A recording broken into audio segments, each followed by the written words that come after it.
শ্রী শ্রী জগন্নাথ দেবের রথযাত্রা মহোৎসব এটি একেবারে চাঁদপুর জেলার হামচর উপজেলার প্রত্যন্ত অঞ্চলে অবস্থিত শ্রী শ্রী বর্ণিতাই মন্দিরে এটি এই রথযাত্রা অনুষ্ঠিত হচ্ছে। এটি প্রতি বছরের নেয় আসলে এখানকার সনাতন ধর্মাবলম্বী ভক্তবৃন্দরা এই রথযাত্রাটি নিয়ে শ্রী শ্রী বর্ণিতা মন্দির প্রাঙ্গণ থেকে বের হয়ে একেবারে এই রাধা গোবিন্দ মন্দির প্রাঙ্গণে গিয়ে তারা এই রথটি রাখেন এবং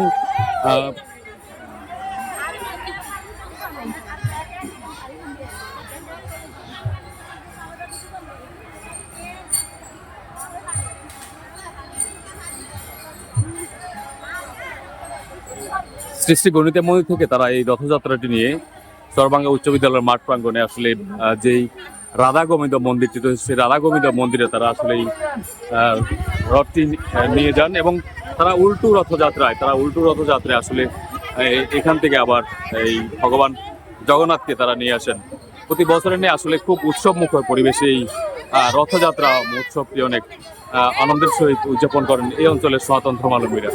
এটি যদিও একটি প্রত্যন্ত অঞ্চল, তারপরও এখানে আসলে সনাতন ধর্মাবলম্বীরা অনেক উৎসব মুখর পরিবেশে এই রথযাত্রাটি উদযাপন করে থাকেন।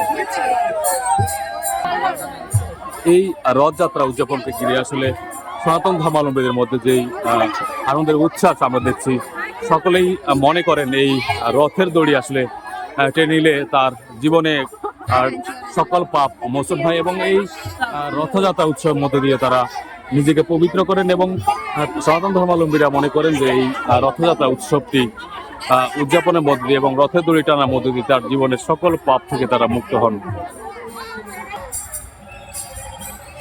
এখানে কয়েক হাজার সনাতন ধর্মাবলম্বীরা তার নিজ নিজ এলাকা থেকে আসলে প্রত্যেক বছরে এই অনুষ্ঠানে তারা সামিল হন এবং এই রথযাত্রা উৎসবকে ঘিরে সকলের মধ্যে যে আনন্দের উচ্ছ্বাস আমরা দেখছি এই মুহূর্তে আসলে অনেকটা তারা এই রথের দড়ি টেনে তারা নিজের দেহ পবিত্র পাশাপাশি তারা পূর্ণ জন্মের জন্য তারা ভগবানের কাছে প্রার্থনা করছেন।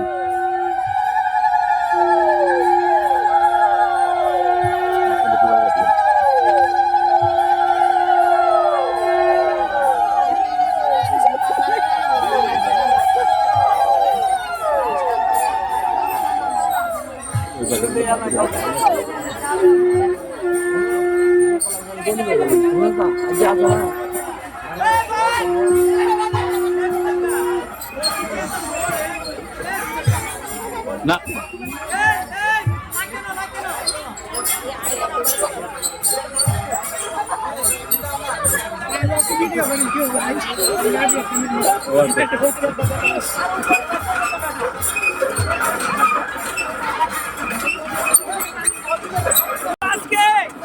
প্রথম রথে সেবা করে ভোগ গ্রহণ করে মাসির বাড়িতে যাবে, মাসির বাড়িতে যাবে, সেখানে 7 দিন থাকবে এবং উল্টো রথের দিন আবার ফিরে আসবে নিজের হয়ে।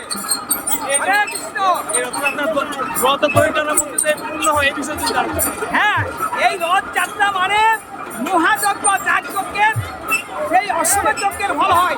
এই রথের দড়ি টানলে এবং রথযাত্রা করলে, রথের প্রসাদ গ্রহণ করলে সমস্ত পাপ দূরীভূত হয়। হরে কৃষ্ণ, জয় জয়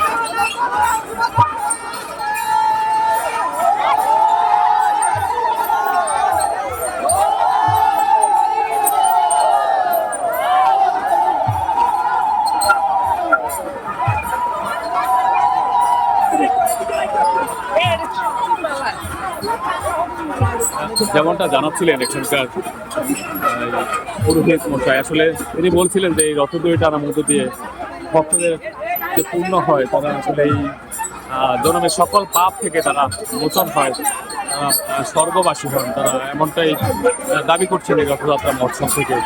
এবং এই রথটি চাঁদপুরের হামচর উপজেলার একেবারেই শেষ প্রান্ত, দক্ষিণ প্রান্তে যে চরুরি ইউনিয়নটি রয়েছে সেই চরুরি ইউনিয়ন থেকে তারা আসলে রথটি টেনে তারা চরভাঙ্গার মন্দির, যেটি আসলে 3 নং দক্ষিণালকে দুর্গাপুর ইউনিয়নের রাধা গোবিন্দ মন্দির চরভাঙ্গা খুব সংলগ্ন, তারা সেই স্থানে নিয়ে আসলে তারা রথটি রাখেন এবং উল্টো রথযাত্রার মধ্য দিয়ে তারা পুনরায় আবার এই গণ্ডিতের মন্দির প্রাঙ্গণে ফিরে আসেন। আসলে সনাতন ধর্মাবলম্বীরা সেই প্রাচীন সময় থেকে এই রথযাত্রা উৎসবটি করে আসছেন।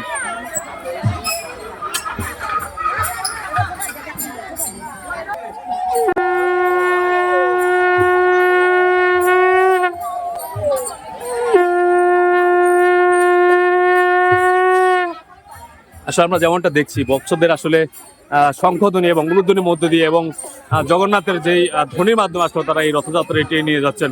আমরা দেখছি যে আসলে ভক্তদের যে আনন্দমুখর যে মুহূর্ত আসলে তারা এই তারা রথটি নিয়ে যাচ্ছেন একেবারেই চরবি ইউনিয়ন থেকে আসলে 3 নং দক্ষিণ আলগা দুর্গাপুর ইউনিয়নের চরভাঙ্গা স্কুল মাঠ রয়েছে, সেই স্কুল মাঠের পাশে যে আসলে রাধা গোবিন্দ মন্দিরটি সেখানে আসলে এই রথ নিয়ে রাখবেন এবং উল্টো রথযাত্রার মধ্য দিয়ে তারা এই জগন্নাথকে আবার তারা তাদের নিজ মন্দিরে তারা নিয়ে আসবেন।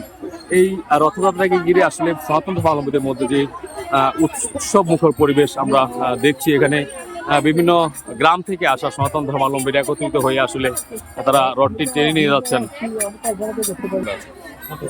আসলে এখানে হরিচাঁদ ঠাকুর মন্দির, এই মন্দির প্রাঙ্গণ থেকে আসলে রথ এখানে বের হয়, রথ ভক্তরা এখান থেকে রথ নিয়ে যান মন্দিরের।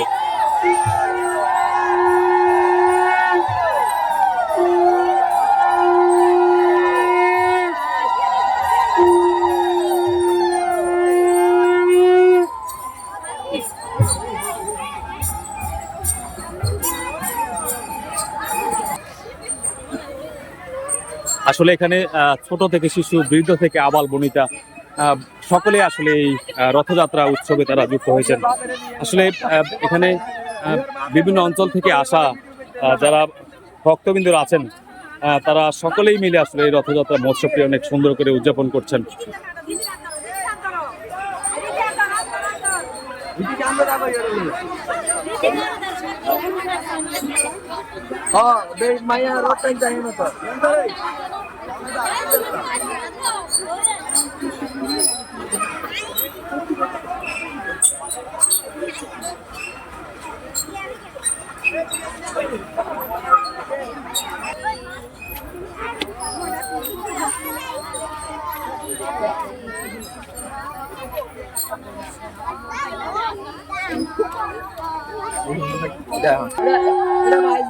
আসলে ভক্তদের যে উৎসব মুখর পরিবেশের মধ্যে দিয়ে আসলে তারা রথটি টেনে যাচ্ছেন।